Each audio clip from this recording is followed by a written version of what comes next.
You wake up, you have a plan, you have intentions, and within the first hour of your day, the world sends a missile directly into your conviction.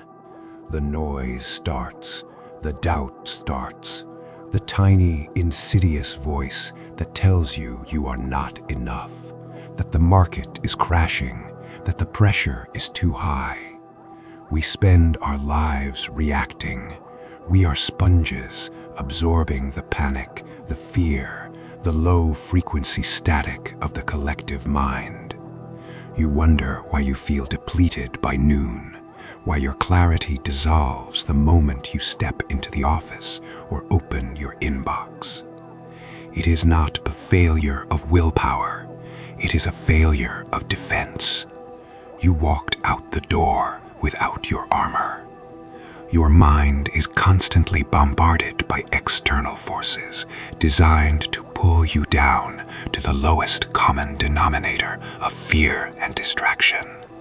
If you do not consciously, proactively construct a barrier, you will be infiltrated. You will be compromised. We need a technology that seals the mind, a shield so powerful that external negativity hits the barrier and collapses, unable to penetrate the core self. A practice that doesn't just calm you, but actually fortifies you. This technology is not new. It is 800 years old, forged in the fires of true adversity. To understand how to build this kind of psychological fortress, you must look at the man who perfected the method under the most crushing pressure imaginable, Nichiren Daishonin. Nichiren was not a philosopher living in abstract comfort. He was a revolutionary Buddhist monk in 13th century Japan. This was a time of utter, apocalyptic chaos, famine, plague, catastrophic natural disasters, and a corrupt political system that exploited the suffering masses. The traditional Buddhist schools of his time were failing. They offered escape, quiet contemplation, or complex esoteric rituals that were inaccessible to the common person. They offered solace, but not power. Nichiren looked at the suffering, and he realized that the problem was not external. It was the profound inability of the human spirit to tap into its own ultimate power and stand firm against the onslaught of reality. He devoted decades to studying the entire Buddhist canon, searching for the single, distilled essence of the Buddha's enlightenment.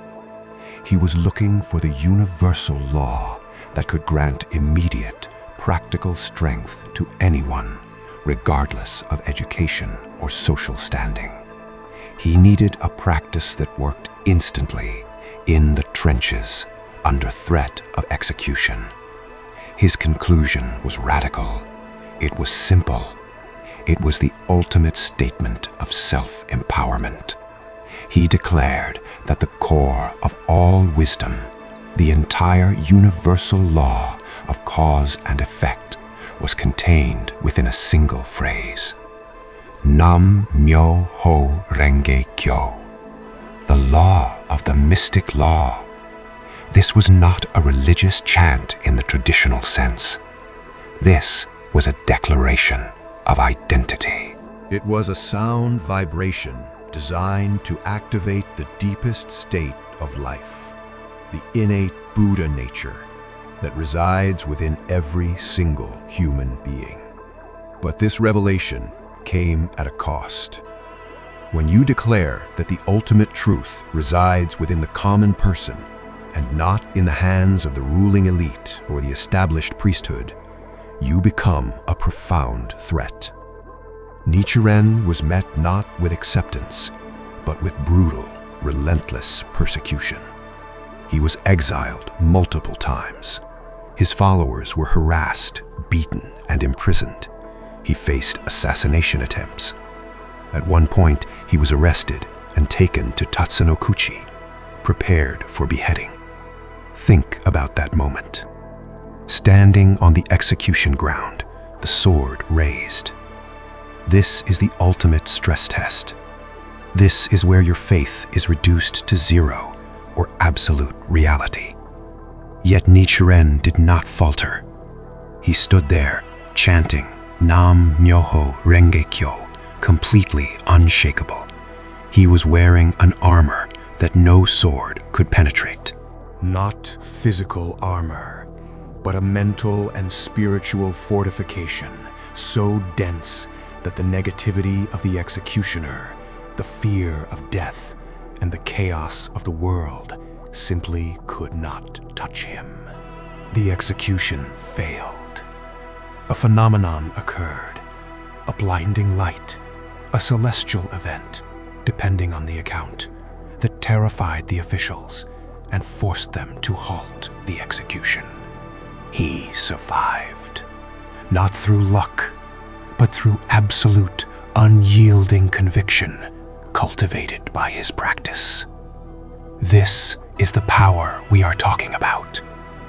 The ability to stand in the face of annihilation and remain completely sovereign.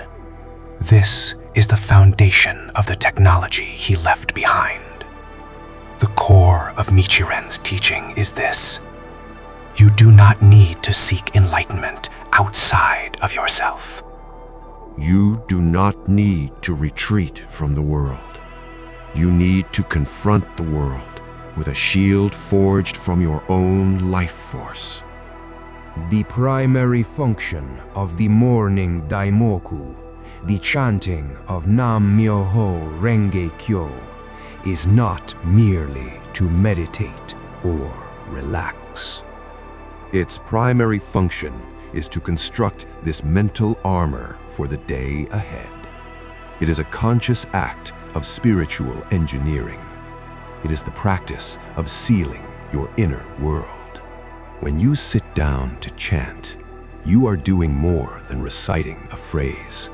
You are vibrating the fundamental rhythm of the universe through your own body.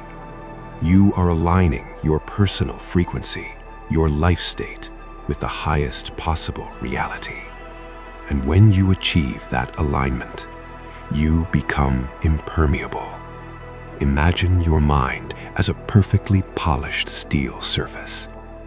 When low-frequency negativity, fear, doubt, anger, the gossip of others hits that polished surface, it cannot stick. It reflects immediately. It cannot penetrate. This is the armor we must wear every single day. The morning Daimoku is the process of applying that polish, of reinforcing the protective shell of your life. It is the declaration: today I will operate from a position of absolute power, not reaction. If you skip this step, if you rush out the door without this fortification, you are leaving your spiritual gates wide open. You are inviting the world's chaos to take residence in your mind. The armor of Nichiren is not passive. It is an active state of engagement. It does not make the problems disappear, but it changes your fundamental relationship to those problems. They become external events to be managed, not internal wounds to be suffered. It is the difference between being the victim of the storm and being the lighthouse that stands firm against the waves. We must understand the mechanics of how this chanting generates an impenetrable defense. It works on 3 distinct levels of reality: the physical, the psychological, and the karmic. First, the physical level. The sound vibration itself. The sound Nam-Myoho-Renge-Kyo is not arbitrary. It is a precise sequence of sounds designed to resonate with the vagus nerve and the deep structures of the brain. When you chant, you are utilizing the human voice, the most powerful tool you possess, to create internal coherence. The rhythm, the volume, the consistent repetition. It forces the fragmented, chaotic mind to unify. It is a disciplined act of attention that cuts through the mental fog and establishes a single point of focus. This immediately shuts down the lower brain functions associated with panic and distraction. You are overriding the internal feedback loop of anxiety. You are literally forcing your physiology into a state of power. This is the first layer of the armor, physical coherence. Second, the psychological level, the establishment of the highest life state. Buddhism states that life has 10 potential conditions, ranging from hell to Buddhahood. Most people fluctuate wildly, spending their days moving between hunger, anger, and animality. These lower states are characterized by vulnerability and reaction. When you are operating in the state of anger, you are easily triggered, easily manipulated. Your shield is down. The act of chanting is a conscious, deliberate ascent to the higher states, specifically the state of Buddhahood, a condition of absolute, fearless compassion and wisdom. When you are saturated in this highest life state, the nature of your perception changes. The problems of the world do not seem smaller. Rather, your capacity to deal with them becomes infinitely greater. The insults that would have crushed you yesterday now seem pitiful. The setbacks that would have paralyzed you now become simple challenges in a larger strategy. You are not ignoring the negativity. You are simply operating from a frequency that negativity cannot reach. It is like trying to transmit static noise on a high-definition frequency band. The signals cannot overlap. This is the second layer of the armor, psychological elevation. The third level, and the most crucial, is the karmic level. The sealing of destiny. Nichiren taught that our suffering is largely a reflection of accumulated negative karma, the effects of past actions, thoughts, and words that create obstacles in the present. This negative karma acts like a magnet for negative experiences. It creates the holes in your armor that the world exploits. When you chant Daimoku, you are performing an act of fundamental purification. You are not just dealing with the symptom of the day's stress. You are dissolving the root cause of future stress. The power of the mystic law is that it transforms poison into medicine. The accumulated difficulties of your life are not destroyed, but transmuted into fuel for growth, into the very foundation of your enlightenment. Every time you chant, you are closing a karmic debt and reinforcing the positive trajectory of your life. You are building destiny with every single sound. This is the third layer of the armor, karmic reinforcement. The process of constructing this defense must be precise, disciplined, and non-negotiable. This is not a casual hobby. This is mental warfare training. You must treat the morning practice as the single most important strategic maneuver of your day. It is the moment you put on the full suit of armor before entering the battlefield. If you are serious about achieving unshakable resilience, you cannot afford to approach this practice with weakness or half measures. It requires discipline. It requires commitment. It requires the absolute realization that your internal state dictates your external reality. Now, let us detail the mechanics of the practice itself, the technology of the shield. This is not just about making a sound. It is about projecting an intention. It is about the quality of the vibration you generate. When you sit before the Gohanzon, the scroll that embodies the law of Nam-Myoho-Renge-Kyo, you are not bowing to an idol. You are confronting the ultimate potential of your own life reflected back at you. The focus must be absolute. The voice must be strong and consistent. You are not whispering a prayer. You are declaring the fundamental dignity of your life to the universe. The first 5 minutes of your Daimoku are the calibration phase. This is where you shake off the residue of sleep, the dreams, the lingering anxieties. You are clearing the runway. The next segment is the construction phase. This is where the armor is forged. You must visualize the energy, the power, not as something external coming to you, but as something latent within you, rising to the surface. Feel the sound vibrating in your core, expanding outwards, creating a dense, protective field around your entire being. Imagine every negative influence, doubt, fear, external pressure, hitting this field and simply dissolving. You are creating a zone of absolute immunity.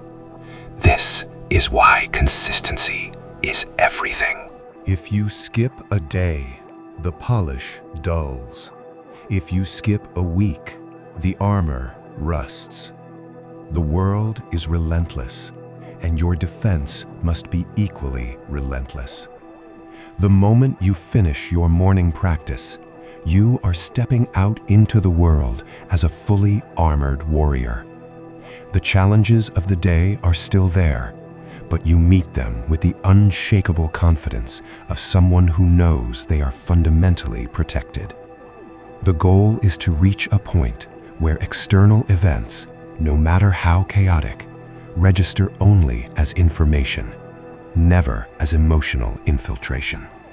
The true test of your morning Daimoku is not how you feel when you are chanting, but how you react to the first unexpected crisis that hits you at 10 a.m. Do you collapse into victimhood, or do you meet it with calm, strategic power? If you collapse, your armor was not properly sealed. Nichiren understood that the greatest battle is not against external enemies, but against the inner darkness, the fundamental ignorance that tells you that you are weak, that you are separate, that you are defined by your limitations. The Daimoku is the weapon that annihilates that ignorance. It is the declaration that you are a Buddha right now, in this moment, complete with all your imperfections and challenges. This realization is the ultimate shield, because when you know who you truly are, nothing the world throws at you can redefine your identity. We are not pursuing an escape from reality. We are pursuing the mastery of reality.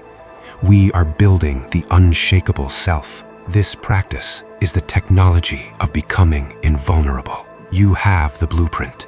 You have the tools.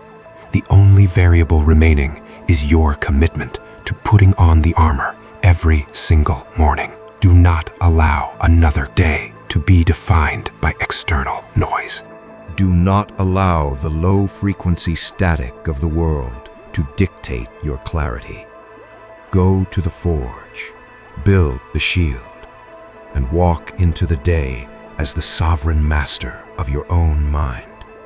We need to examine the blueprint of invulnerability. We need to look at the life that embodied this absolute shield under conditions that would crush any ordinary human spirit. We must study Nichiren Daishonin. His life was not one of quiet contemplation in a peaceful monastery. It was a life lived in the white-hot forge of persecution. Imagine 13th century Japan, a society tearing itself apart by natural disaster, famine, plague, and relentless civil strife. It was a world defined by chaos, fear, and institutional corruption masquerading as spiritual authority. Nichiren did not seek comfort or compromise. He stood against the entire establishment, political, religious, and military, and declared that the fundamental law for human happiness had been distorted, hidden, and misused. This declaration was not a philosophical debate. It was an act of war against fundamental ignorance. And the establishment reacted exactly as fundamental ignorance always reacts, with violence. They tried to silence him.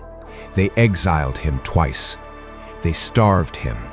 They assaulted his followers. And at Tatsunokuchi, they tried to execute him. This is the ultimate case study in mental armor. How do you face the executioner's sword and not flinch? How do you maintain absolute clarity and compassion for the people trying to end your life? The answer lies in the profound, unshakable reality he awakened to.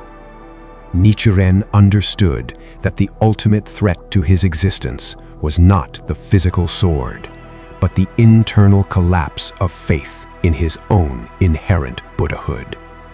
If he doubted the law, the sword would win, even if it missed his neck. If he upheld the law, the sword was merely a transitory event in a limitless life.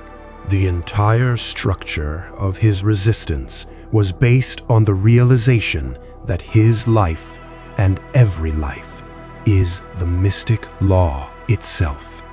Nam-Myoho-Renge-Kyo. This realization is the core component of the shield we are discussing. It is not an external prayer for salvation. It is the internal declaration of inherent perfection, regardless of circumstance. When Nichiren faced exile to the desolate, freezing island of Sado, he did not lament his fate. He did not ask, "Why me?" He used the suffering as fuel. He used the extreme pressure to forge the ultimate treatise on life and death. He saw the winter of Sado not as punishment, but as the perfect training ground for the Buddha. He declared, "The winter never fails to turn into spring." This quote is not poetic sentimentality. It is a statement of universal law, witnessed and confirmed by a man subjected to the harshest conditions the world could impose. It means that the inherent rhythm of the universe, the mystic law, guarantees renewal and victory, provided you align your life with that rhythm. The Daimoku is the technology of that alignment. It is the sound that cuts through the noise of fear and doubt. It is the frequency that resonates with the deepest, most powerful pulse of the cosmos. When you chant Nam-Myoho-Renge-Kyo, you are not merely reciting syllables. You are activating the life state that Nichiren maintained under the shadow of the executioner's blade. You are putting on the same armor that deflected physical and psychological attacks that should have broken him 100 times over. The armor is not passive. It is an active state of being. It is the refusal to allow external threats, whether they are financial ruin, a toxic colleague, or a diagnosis, to penetrate the fundamental reality of your dignity and potential. The world wants you to believe you are fragile. The world wants you to believe you are defined by your failures. The world wants you to believe that the negativity projected onto you is a reflection of your true worth. Nichiren's life stands as the brutal, undeniable proof that this is a lie. He showed us that suffering is inevitable, but defeat is optional.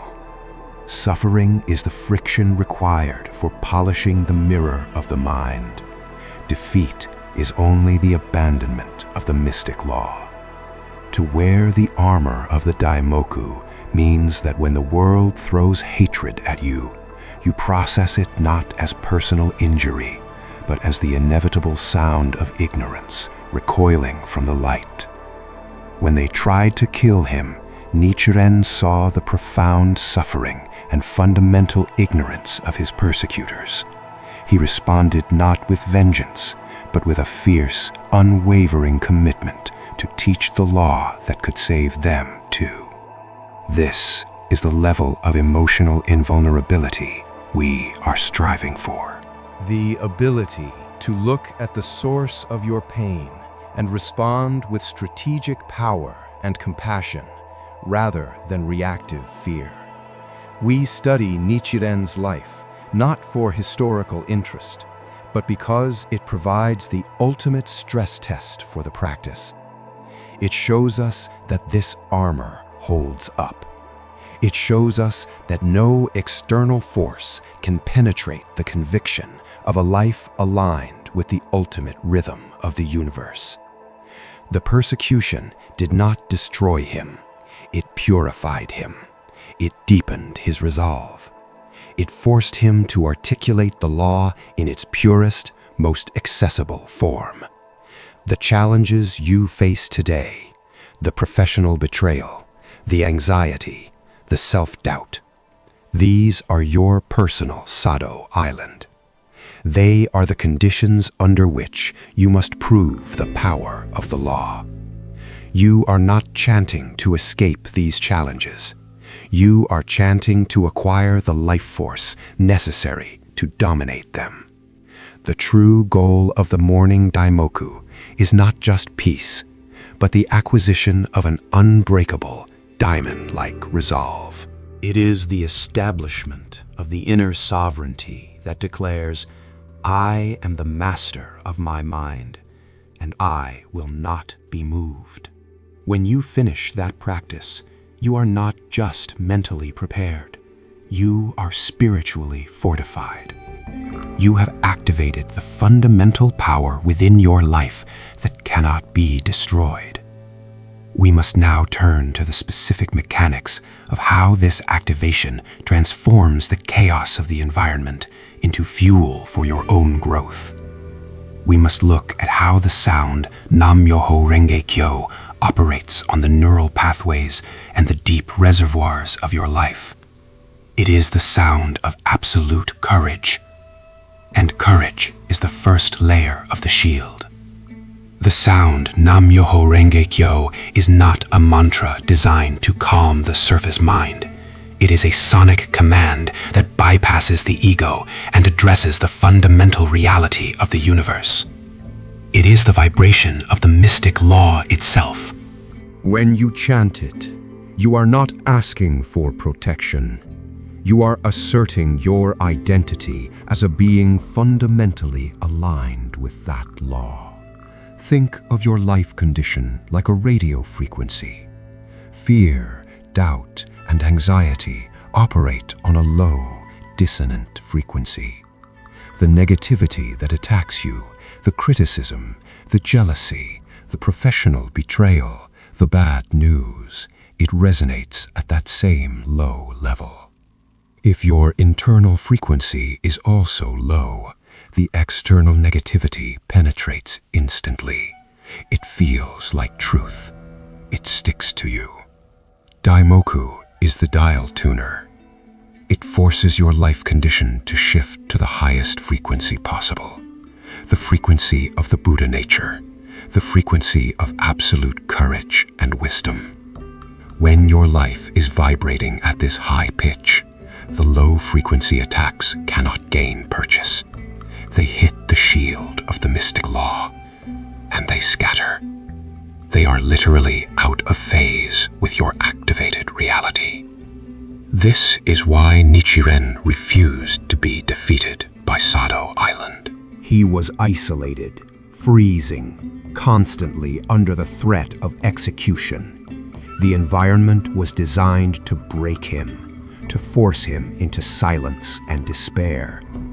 Yet this is precisely where he wrote his most profound treatises, establishing the core doctrines for the future. He didn't merely survive Sado, he used Sado. He recognized that the freezing cold the starvation, the constant threat, these were merely external phenomena, reflecting the internal ignorance of the age. By relentlessly asserting the law through his practice, he transformed the very environment he inhabited. The bitter cold became the stimulus for his deepest insight. The threat of death became the ultimate affirmation of life's eternity. He demonstrated that the environment is secondary to the life condition that perceives it. Your difficult boss, your crushing financial stress, the toxic relationship that drains your energy. These are not obstacles to your enlightenment. They are the raw materials for your transformation. They are the friction necessary to polish the diamond of your life. If you run from them, you remain soft and reactive. If you face them, armored by your morning Daimoku, you gain the exact life force necessary to transcend them and fundamentally alter the causality around them. This is the core difference between passive hope and active faith. Passive hope wishes the darkness away. Active faith, Nichiren's faith, generates so much light that the darkness cannot exist in the same space. The armor is not a static shell. It is a dynamic field of energy generated by the consistent vibration of Nam-Myoho-Renge-Kyo. This field is the manifestation of your enlightened life state, and it repels fundamental darkness, the darkness known in Buddhism as fundamental ignorance. When you sit down to chant, you are engaging in an act of spiritual engineering. You are calibrating your internal mechanism to the rhythm of the universe. You are declaring that today the chaos outside will not dictate the order within. You are establishing the fortress of self. The moment you stand up from that practice, the shield is active. The world outside will test it immediately. A negative email, a traffic jam, a harsh word. These are the darts aimed at your newly forged resolve. But because your frequency is high, the darts cannot penetrate the conviction.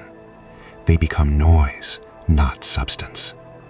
You learn to see the attacks not as personal affronts, but as opportunities to further confirm the power of the law within you. Every challenge becomes data, proving the effectiveness of the armor. This realization moves you beyond mere defense and into strategic offense. You are no longer reacting to the environment. You are dictating the terms of engagement. You are actively utilizing every negative influence as fertilizer for the flourishing of your own life. This is the profound wisdom of Nichiren's teaching, turning poison into medicine. The negative energy thrown at you is instantly recycled and converted into life force. That is the technology of the Daimoku. That is the technology of the Daimoku. But where does this technology find its ultimate proof? Not in your small daily victories, though those are vital. It finds its proof in the life of the person who established it, Nichiren Daishonin. You worry about a hostile email or a difficult negotiation. Nichiren faced beheading. He faced exile to a desolate island where starvation and death were daily possibilities. His armor was tested not by minor friction, but by the full weight of governmental and religious oppression aimed at extinguishing his life and his teachings. When he was dragged to the execution grounds at Tatsunokuchi, he did not cower. He stood tall, declaring that he was the pillar, the eyes, and the great vessel of his country. He was utterly fearless because his conviction was absolute. The state's sword could cut his neck, but it could not touch the life state he had forged through his practice of the law. He tells us that when he faced that moment, he felt an immeasurable joy. Joy in the face of death. Why? Because the persecution confirmed that he was fulfilling the mission entrusted to him. The poison thrown at him, the attempt on his life, was instantly converted into the most profound medicine, the confirmation of his own enlightened identity. Later, exiled to the remote, freezing island of Sado, he did not retreat into bitterness or despair. He used that crucible of suffering, that environment of extreme hostility, to write his most foundational treatises. He used the very act of persecution as the ink and the paper for the transmission of the ultimate law. He taught us that the greater the challenge, the greater the opportunity to demonstrate the power of the mystic law. He was living proof that when you wear the armor of Daimoku, the forces intended to destroy you become the forces that solidify your enlightenment. They become your greatest ally. If you are facing a truly crushing challenge right now, a financial devastation, a health crisis, a betrayal, do not view it as a curse. View it as your Sado Island. View it as your Tatsunokuchi. This is the ultimate stage upon which you can demonstrate the invincible power of your Buddha nature. We often talk about turning poison into medicine as a gradual process, something that happens over time. But Nichiren's life shows us that it is an instantaneous conversion at the level of the mind. The moment the negative influence hits your armor, it is not absorbed, it is reflected, and the energy of the collision fuels your own resolve. Think of it as the ultimate spiritual judo. You are using the opponent's own weight and momentum against them. The negativity aimed at you becomes the force that lifts you higher. This requires a fundamental shift in perception. You must stop seeing the problem as an obstacle and start seeing it as a necessary tool for forging the diamond of your life. The diamond is only made under immense pressure and heat. Your challenges are that pressure and that heat. This is why the morning practice is non-negotiable. It is the act of heating the forge and hammering the metal. If you skip the practice, you step out into the day soft, malleable, and ready to be dented by the first piece of scrap metal the world throws at you. If you perform the practice with serious, focused intensity, you step out into the world wearing armor forged in fire. You are not waiting for luck. You are not hoping for ease. You are ready for war. The negativity aimed at you becomes the force that lifts you higher. This requires a fundamental shift in perception. You must stop seeing the problem as an obstacle and start seeing it as a necessary tool for forging the diamond of your life. The diamond is only made under immense pressure and heat. Your challenges are that pressure and that heat. This is why the morning practice is non-negotiable. It is the act of heating the forge and hammering the metal. If you skip the practice, you step out into the day soft, malleable, and ready to be dented by the first piece of scrap metal the world throws at you. If you perform the practice with serious, focused intensity, you step out into the world wearing armor forged in fire. You are not waiting for luck. You are not hoping for ease. You are ready for war, and you know you cannot lose, because every attack only serves to polish your shield. When you internalize this reality, fear dissolves. Fear is the recognition that you are vulnerable to external forces. Conviction is the realization that you are the primary force, and all external influences must bow to the rhythm you establish. Nichiren's teaching is not a soft philosophy of acceptance. It is a fierce strategy for victory. It is the declaration that you will not only survive the winter, but that you will use the cold to strengthen the roots of your own life. He wrote to one of his followers, "The winter never fails to turn into spring." That promise is predicated on your willingness to endure the cold while maintaining the conviction of spring's arrival.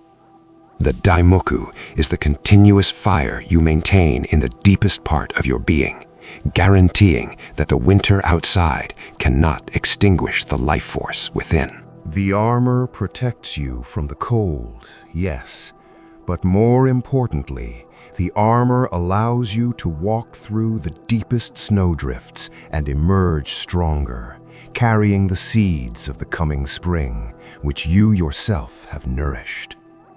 This is the power of the Lotus Sutra, the power that Nichiren actualized in the midst of extreme adversity. He gave us the direct mechanism to access that same life state. He condensed the entire complex structure of Buddhist philosophy into the simple, repeatable vibration of Nam-Myoho-Renge-Kyo. He made the armor available to everyone, regardless of their station, their education, or their history. Your morning practice is your opportunity to put on that historical, invincible armor. When you sit down each morning, you are not engaging in a quiet philosophy. You are engaging in a specific, high-frequency sonic technology designed to recalibrate your life force. Nam-Myoho-Renge-Kyo is not a prayer begging for help. It is a declaration of identity. It is the sound of the universe manifesting its maximum potential through you. Every syllable aligns your small, limited self with the boundless, eternal rhythm of the cosmos. It is the key to unlocking the treasure tower that is your own life. The simplicity of the practice is often mistaken for weakness. Do not make that error. The most powerful technologies are often the simplest to operate once the mechanism is understood. This mechanism is sound, vibration, and conviction. You must not treat this practice as a quick, casual meditation designed to relax you. Treat it like a warrior sharpening his blade before battle. You are creating the foundation of your day, not merely passing the time. The intensity, the focus, the sheer volume of your voice, these are the hammers striking the metal of your mind. If you chant weakly, distracted, or merely hoping for a quick fix, your armor will be paper thin. If you chant with the absolute conviction that your life is the ultimate manifestation of the mystic law, the world cannot pierce you. The practice is a forge. You are the fire, the bellows, and the blacksmith. When you have worn that armor for 30 minutes, an hour, or whatever time you commit, you step out immune. The petty criticisms, the economic anxieties, the political noise, they register, but they do not penetrate. They are external data points, not internal wounds. You are operating from a core of invincible self-worth, established not by external praise, but by internal creation. The world is designed to distract you, to weaken your resolve, to sell you fear, and to profit from your anxiety. Nichiren's practice is the antidote to the entire system. It is the refusal to participate in the collective weakness. It is the ultimate act of self-reliance. Stop consuming the world's poison. Stop waiting for the world to be less difficult before you decide to be strong. Start generating your own cure. The only remaining task for you is to test this reality. Go to the altar of your own life, whether that is a grand space, or simply a quiet corner. Sit down. Speak the sound of your ultimate potential. Forge the armor. Step out. And tell me what can stop you then.